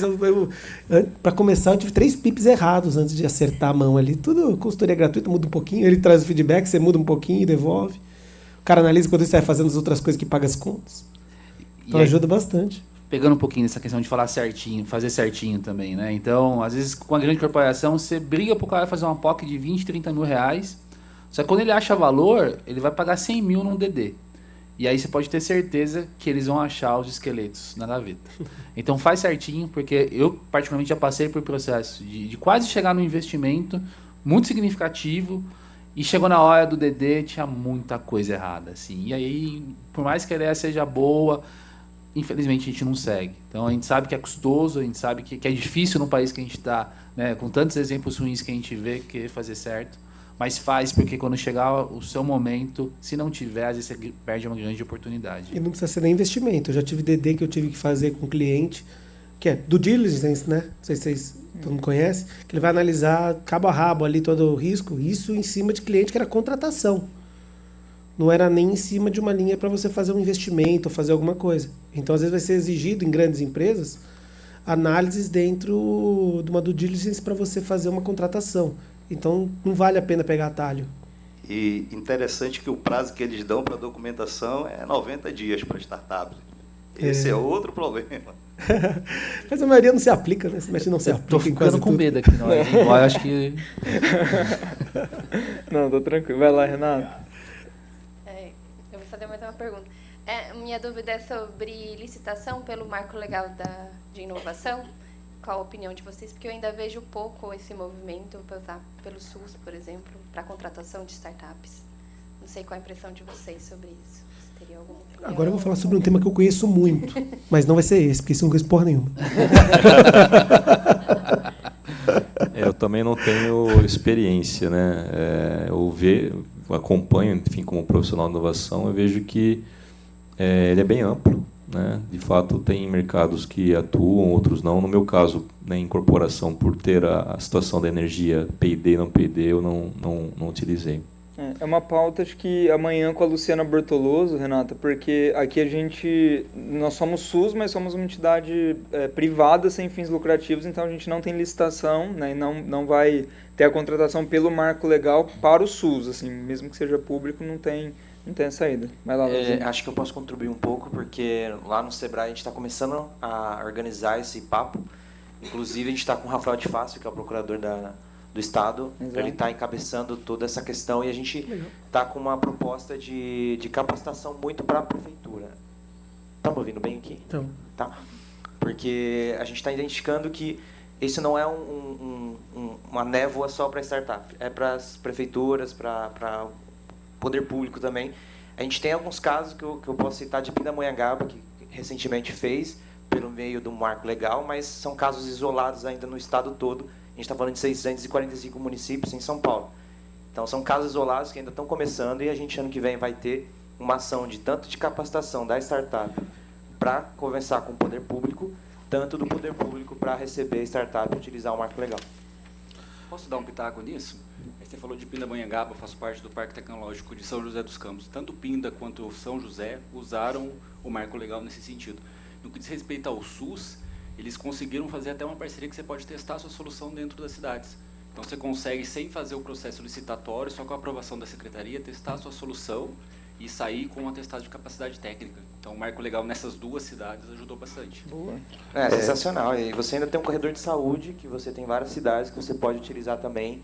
E cada vez mais está crescendo essa frente para a GovTech também, para o governo. Né? Olha, existe aqui um documento de 2021, né, junho de 2021, ele justamente regulamenta a 182 de 1º de junho, que fala sobre agora uma nova regulamentação para a inserção da tecnologia dentro do SUS. Eu até duvidei que esse documento era esse mesmo. Já ficou muito impressionante estar com ele impresso aí. Tá tudo aqui. Então, esse documento está acessível, tá? Dentro do Ministério da Ciência e Tecnologia. E aí você coloca lá, tem um site, né, um link, e você tem o acesso, mas esse documento já existe. É justamente que eu vejo pouco utilizado e é um ganho, né, até para o setor público, para a startup, né, para poder ter esse movimento. Pelo lado da organização, pegando esse gancho até, né, acho que vale a pena vocês também ficarem com o radar ligado em relação à Lei do Bem. Né? Então, muitas empresas estão utilizando a Lei do Bem. Né? Então, ajuda muito esse approach se você conseguir identificar quem está buscando esses incentivos, esses auxílios, né? Para vocês poderem conversar também.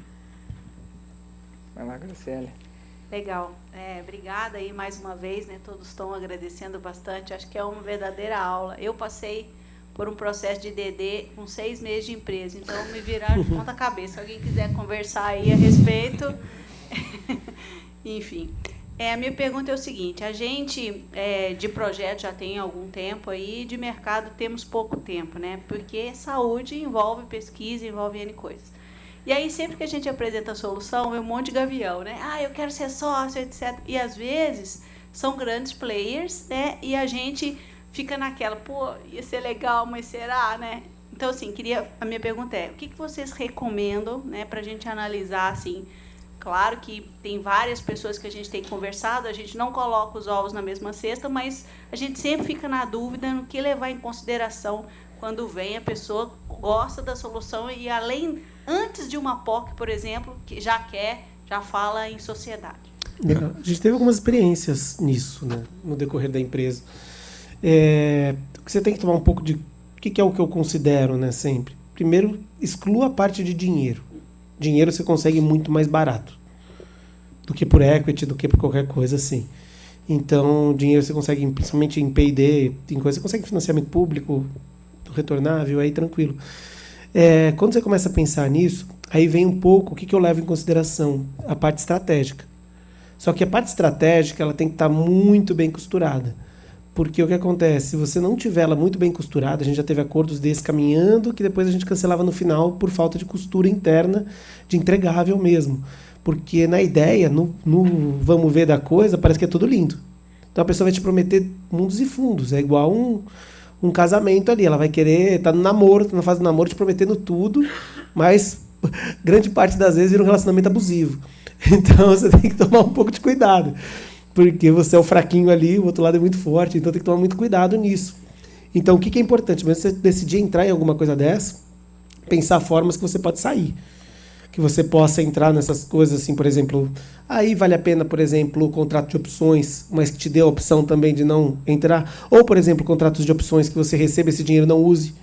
Que você tenha gatilhos para fazer acionamento, então você gasta no decorrer dos primeiros entregáveis, e aí você pode costurar em cima de entregáveis, por exemplo. Legal, então você vai me levar para todos os hospitais do seu grupo. Porra, é a maior coisa que tem maior quantidade de grupo. Beleza, legal, então vamos fazer assim. Você quer tantos por cento, por tanto? Não precisa ser isso. Me leva a cada hospital, cada um que entrar, você ganha X% em cada parte dessa. Então você costurar coisas que estão ligadas nisso, e mesmo assim dá errado às vezes. A gente teve coisas assim que deu errado. Então, acho que o principal é a gente não se empolgar muito, todo mundo quer, mas às vezes até aquela pessoa que quer, ela quer estar batendo uma meta, já trazer a empresa para dentro e tal, e ela nem pode executar aquilo que ela promete. Então, a gente, bem no comecinho, a gente teve coisas dessas, de, por exemplo, fundo ligado ao hospital e tal. Pô, beleza, a gente empolgado e tal, a gente nem estava precisando de dinheiro na época, para isso, a gente deixou guardadinho lá e tal, e depois no final, quando ia, e aí, vai me colocar no hospital de vocês? Precisa ver, né? Vamos ver outros antes. Mas, pô, fala com a família, que era um fundo de uma família, né? E tal. Aí a gente, estamos querendo devolver, não temos interesse, mas saímos. A gente tinha colocado uma opção de opt-out lá. E tal, a gente teve ligado a programas de aceleração, assim e tal. Sempre priorizo coisas sem equity por causa disso, porque também são mais complexidade que você traz para dentro. Porque cada complexidade que você vai trazendo para dentro, você já traz outras coisas junto. Por exemplo, entrou alguém para opção, se a pessoa converter, você vai ter X anos para virar uma SA. E aí você vai ter que começar a reportar tais coisas. Aí você vai começar... Então, é níveis de complicação que vai adiantando ali. Então, você tem que pôr na balança o quanto que isso compensa. Mas mesmo as promessas, o grande ponto, eu acho, é garantir que as promessas elas se transformem em entregáveis e os entregáveis estejam relacionados ao que você vai comprometer da sua empresa. Porque esse é o principal risco, assim, que eu vejo. Porque já vi muitas coisas disso. Muitas coisas de promessa. Você promete, entra, uma vez lá dentro. Pô, e é aquela coisa, às vezes não é... Às vezes aquela pessoa era apaixonante que te fechou ali. Pô, você entrou, apaixonante, pá. Tava abrindo, tava dando tudo certo, mas trocaram ele. Trocaram ele, nunca mais abriram porta para você para nada. Começaram a ver um novo... porque não é um casamento, ele é um casamento com Mohammed com 30 esposas. Então, às vezes ele vai pegar uma outra esposa que faz a mesma coisa que você e vai achar ali mais legal, vai te deixar de cantinho e vai atrás da próxima ideia. Então também tem isso. Então você tem que costurar ali. Eu não vejo com bons olhos surgindo na primeira conversa, porque do ponto de vista corporativo você tem duas estratégias para isso, né? Ou é M&A de aquisição ou é Corporate Venture Capital para participar, né? E aí experiência de empreendedor, né? Uma sociedade ela é consequência. E não, para mim é muito mais com quem você está fazendo do que o quê. Mas essa é a premissa minha do Fábio, né? Não tem nada ligado à saúde, outra coisa, né? Então, e aí entendendo o que foi colocado, né? O equity é a parte mais cara da startup, não existe mais nada caro. Então esgote todas as outras possibilidades, né? Mesmo que não seja com aquele player, né? Para avançar, né, no Corporate Venture Building. E um ponto legal, que eu esqueci de falar, cozinha o galo. Cozinha o galo é a parte mais importante nessas relações. Porque você também não pode falar não.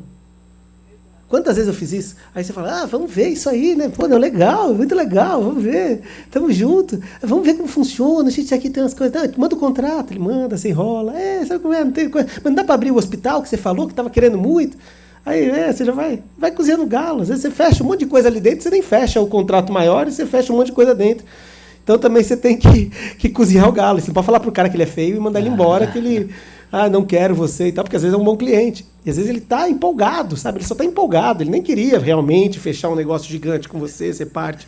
Às vezes ele só está empolgado, então deixa ele continuar empolgado, fique feliz ali, e você vai aos pouquinhos e vai rolando. Até você apertar ali, você pode ter falado com ele que, legal, a gente poderia ter filhos, andar do parque de mão dadas, pulando, você pode viajar junto com ele nas ideias. É só você não assinar nada. E nesse ponto, assim, é algo muito delicado esse ponto que você trouxe, né? Porque dependendo do que você faz ou quanto do seu cap table você abre nessa negociação, você se fechou para todo o restante, né? Principalmente se entra alguém, entrou aquele cara que é muito grande, esquece. Depois, às vezes ele entrou só para te limitar e se goiar você, né? E aí ele te fecha as possibilidades com qualquer outros investimentos lá na frente. Então esse é um ponto que a gente avalia muito quando o pessoal pergunta o que vocês olham. Como é que está a estrutura do cap table, né? Como é que está a tabela dele ali de investidores. Porque dependendo de o quanto que você já se comprometeu né, ou com um fundo, ou com uma grande corporação, é muito difícil você conseguir outras grandes corporações entrarem naquela conversa. E aí você perde as oportunidades que realmente lá na frente, alguém que poderia abrir as portas, colocar vocês em muito mais hospitais, ele vai falar, não dá porque fulano não tá.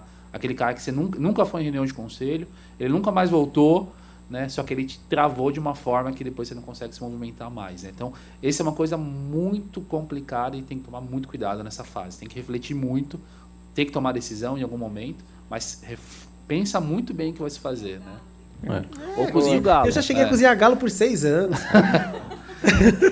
Pessoal, normalmente o Luiz vai fazer a pergunta, a gente finaliza no Luiz aqui só pelo tempo e aí depois a gente conversa tomando um suco. Na verdade, eu queria trazer até um incremento para essa própria pergunta, assim, que eu acho muito relevante, porque a gente entrando na área de saúde, muitos acabam perguntando com quem você já fechou, quem é o seu primeiro cliente, com quem você já está trabalhando. E aí, o que acaba acontecendo é que esse primeiro cliente ele quer ter uma parte do negócio, né? E acaba sendo, vou abrir aqui para você, vou correr um risco. E aí tem o caso do Spotify, que ele teve que abrir parte do cap table dele para o Warner, para ele poder operacionalizar o negócio e ter os direitos autorais das músicas, né? Como é que vocês veem, trazendo uma comparação, o Spotify que utilizou dessa estratégia e a gente aqui para a área de saúde? A ordem dos fatores altera o produto. Como o Thiago colocou, né? Há um conflito de interesse entre VC e CVC, né? E outros CVCs. Então, se for colocar a ordem nas coisas, que ela seja a última, né? Inclusive colocando entre concorrências, né? Não conheço bem a história da Warner, mas tem concorrentes. Então, venda caro, né? E no caso de digital, que é um pouco diferente de deep, né? O VC ele é mais fluido, né? E aqui eu vejo que o deep não tem tantos VCs assim com apetite para investir, né? Mas olhar esse conflito de interesse. A grande entrega desse tipo de coisa é a sinergia de negócio. Então, opte por ser o último, né? Ou um dos últimos, porque, como o Thiago colocou, não tem saída, não tem volta mais. E o inverso é verdadeiro, né? Dinheiro pelo fundo, ele está ali pelo retorno financeiro. Então, pode ter saída, né? Eu vou trazer um outro ponto para confundir bem a cabeça de vocês irem para o happy hour ali, todo mundo fica bem doido, que é o seguinte. Também, outra coisa que você tem que ter na cabeça você não precisa ter 100% do mercado, meu amigo. Você já vai viver uma excelente vida tendo uma parcelinha de market share, te pagando bem e tendo ali, você não precisa. Às vezes, que isso você tem que tomar em consideração também, às vezes essa parceria vai te abrir um market share, mas vai fechar o outro. Beleza, preciso ter todos? Desejo ter todos, pus no meu TAM. Legal, beleza, mas não precisa. Você pode pensar isso, esse é um ponto, então você tem que fazer a lição de casa, mas garantir que vai ser um entregável, garantir que vai ser um ponto daquele. Às vezes isso acaba entrando muito em estratégia para M&A, então você entra em algumas coisas assim que você pega pelo CVC, para já entrar depois para uma estratégia de M&A, para uma estratégia de saída e tal. Entrando um pouquinho nessa linha, no primeiro não é o caminho. O primeiro ele vai querer algumas coisas dessas, mas você tem que escolher bem o seu primeiro cliente. Eu, quando comecei, eu tinha tido uns negócios antes com o governo e tal, quebrado, não sei o quê, tomando o chapéu do governo e tal. Eu estava fazendo um outro negócio depois fora de governo para hospital e tal, e navegação, que já era nesse negócio do Clever Care. E aí eu tive uma reunião lá no Einstein, a gente tinha ganhado um prêmio e tal, porque a gente já estava fazendo coisas para público, mas sem para coisas doadas, coisas assim, sem cliente mesmo, pagante, né? E aí numa reunião, né, o Terra chamou uma reunião com a gente, que eram os que tinham ganhado o prêmio do MIT lá para apresentar e tal. Você vai cabreiro, né? Você fala, o que os caras estão querendo comigo, né? Você também não confia muito no seu taco quando você está começando, né? E aí perguntaram, eu lembro dele perguntando exatamente isso. Onde vocês já estão? Falei, não estou em lugar nenhum. Não estou em lugar nenhum. Aí, se você fechar, vai ser eu e você o primeiro, né? Não falei nem isso, eu falei, não estou em lugar nenhum. Aí ele, mas quero saber mais disso daí, como funciona. Eu falei, assina o NDA e vai lá para Ribeirão Preto que eu te mostro tudo. Aí, dia seguinte, ele assinou o NDA e foi lá para Ribeirão Preto. Conheceu tudo lá, e aí foi um dos primeiros clientes no Einstein lá, a gente colocou coisa pra cacete no Einstein, depois que eu comecei a ter o Einstein, aí eu comecei a ter os outros. Antes disso, eu já tinha batido em outros clientes que ficava muito nessa de, onde você tá? Não quero, então não sei se dá para fazer, eu quero uma parte, o risco é meu, o risco é seu. Você tem que entender que o early adopter, ele não acha que é risco inovar. Então você tem que escolher para começar os early adopters. Que é aquele cara que tem aqui um lugar de inovação, que tem a coisa, senão você está postando a ficha errada. Porra, antes eu rodei no Unimed, rodei a porra toda. E aí você vai falar com o cara, pega nessas, já precisa ver. E aí, mesmo que ele fale que ele quer investir em você, ele não vai investir porra nenhuma. Porque depois ele vai falar, beleza, mas vamos tentar primeiro em outro lugar para ver se dá certo. Porque aqui é um pouco mais complicado, né? E tá, vai dar um monte de desculpa. Você tem que entender perfis. Qualquer inovação, adotar qualquer inovação, ela tem os ciclos. Então a primeira parte vai ser provavelmente nos early adopters. O que é o early adopter normalmente? Vai ser aquele hospital que ele é líder, aquele cara que vai te pagar, diferente que não vai receber repasse do SUS ou do plano de saúde por aquilo, porque ele vai pegar, porque ele vai ver aquilo como diferencial para alguma coisa. Aquele que já teve alguns acertos antes em inovação e está com aquela cabeça para inovar, já viu que aquilo funciona. Aquele que tem um presidente, muitas vezes, que é empolgado. Então o cara faz também porque ele sabe que aquilo agrada o presidente. Então você vai analisando algumas coisas. E no mercado de hoje, né, eu estava falando de 2006, né, quando eu tive isso daí, 2005, mas 2015, né, também não é tanto, 2015. Mas hoje em dia você tem muito de olhar só outras startups. Então, por exemplo, você sabe que aqui o Hospital do Amor é um early adopter. Porque você tem um mundo histórico de execução. Coisas feitas, práticas, que funcionaram. Então você buscar early adopters para entrar nisso. O early adopter nunca vai te falar, eu quero uma participação disso aí que você vai fazer porque eu sou o primeiro. Não, ele vai ver aquilo como impacto. Então entra mais nessa linha. Na linha do Spotify é um pouco diferente, né? Eles queriam fazer aquela parte, precisava licenciar uma coisa que era um custo que ele não tinha para pagar. Porque ele não poderia pagar aquilo. Então aí é uma outra coisa. Ele está trocando equity por acesso a uma parte estratégica. Por exemplo, eu estou querendo fazer um biobanco fudido, uma análise, só que para isso eu vou precisar de todas as variantes de oncologia. Pô, vou falar aqui com o Hospital do Amor, que eu sei que tem um puta biobanco, mas pô, é um ativo que tem aqui. Então faz sentido ser um acordo comercial, você entrar como parte daquilo e fechar uma coisa que faz sentido naquilo. Não é porque você é o primeiro, mas é porque você está tendo acesso a um ativo que só aquele tem, que era o licenciamento da Warner. Então só ele tem acesso àquele ativo. Pô, legal, vou fechar porque eu vou ter aquilo, não pôr, é isso que eu vou. Se eu fosse licenciar música por música, nunca aquilo ia parar de pé. Pô, como que eu vou parar de pé se o cara ouviu tal coisa, eu vou ter que pagar, não sei aonde, pagando um preço cheio, né? Então é um pouco isso, é você entender às vezes estratégias. Maravilha, gente. Acho que daria mais tempo aqui, né, pra gente continuar, mas podemos continuar offline aqui, vai lá, Liv. Aumentou só o dicionário do Mário agora. Tal do gorila, agora a mulher, não sei, o casamento de 40 mulheres. Essa vez não saiu o gorila. Agora foi o Mohamed, primeiro foi o gorila. Minha maior alegria é isso aqui não ser gravado. Pra quem não sacou o gorila. Eita, nós. Ali. Pra quem não sacou o gorila, pergunta pro Mário depois, ali, na saída. O que é o gorila? Gente, obrigado, Thiago, obrigado, Fábio, Mário, sensacional. Assim, acho que é uma aula pra gente encerrar o primeiro dia, né, com bastante conteúdo prático, mão na massa aí, e vir revigorado aí pro nosso dia de amanhã. Então, parabéns aí, pessoal. Obrigado.